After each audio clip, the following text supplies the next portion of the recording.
দল বেদল আস্তে আস্তে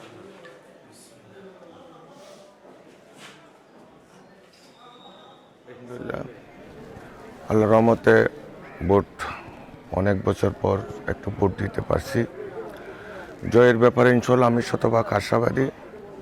যদি সুষ্ঠু নির্বাচন হয় ইনশাল্লাহ শতভাগ আশাবাদী দানের শেষ প্রতীকে বিপুল ভোটে এখানে জয় করবে। শৃঙ্খলা পরিস্থিতি এখনো পর্যন্ত ভালো আছে। পরবর্তীতে এখনও আমার প্রথম ভোট আমার কেন্দ্রে দিয়ে দিচ্ছি। পরবর্তীতে আমি বিভিন্ন কেন্দ্র পরিদর্শনে যাব, তারপর আমি টোটাল জিনিসগুলো বলতে পারবো আইন শৃঙ্খলা পরিস্থিতি কেমন আছে।